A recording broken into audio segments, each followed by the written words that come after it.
Title: The Rose Prince. Once upon a time, in a kingdom far, far away, there lived a small prince. He was the youngest son of the king and queen and lived in a magnificent castle, surrounded by vast gardens and sprawling grounds. Despite his royal upbringing, the prince was a humble and kind-hearted boy, with a love for adventure and a thirst for knowledge. One day, as the prince was exploring the gardens, he stumbled upon a beautiful rose bush. The prince had never seen such a magnificent sight, for the roses were the purest white, and their fragrance filled the air. The prince plucked one of the blooms and took it to the castle to show his parents. The king and queen were astounded by the beauty of the rose and asked the prince where he had found it. The prince told them of the rose bush in the garden, and the king ordered that the prince be given the entire garden so that he could enjoy the roses as his own.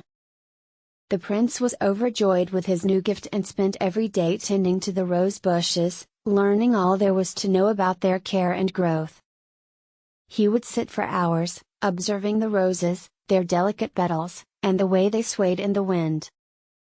The prince felt as though he had found his true calling, and he became known throughout the kingdom as the Rose Prince. One day, a terrible drought struck the kingdom, and the crops withered and died. The people were hungry and desperate, and the prince felt their pain.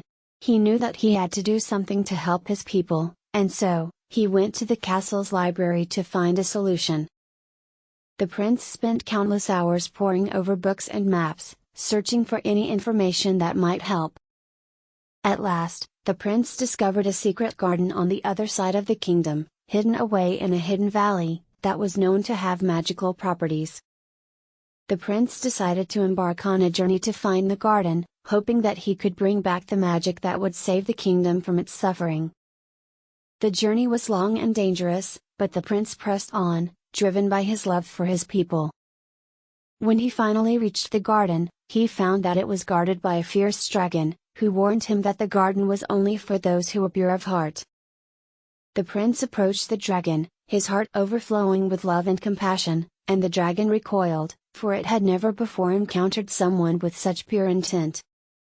The dragon allowed the prince to enter the garden, and there, he found the most beautiful roses, their petals shining with a golden light. The prince picked as many of the roses as he could carry and made his way back to the kingdom.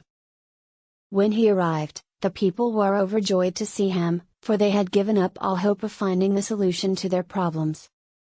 The prince distributed the roses, and as soon as the people touched them, their fields were filled with lush crops, and the sun shone down upon the kingdom once more. The prince was hailed as a hero, and his bravery and selflessness inspired the people of the kingdom to be kinder and more compassionate to one another. From that day forth, the kingdom was known as the Rose Kingdom, and the prince became a legend, remembered for generations to come as the Rose Prince. And the prince lived happily ever after, surrounded by his roses, and the love of his people.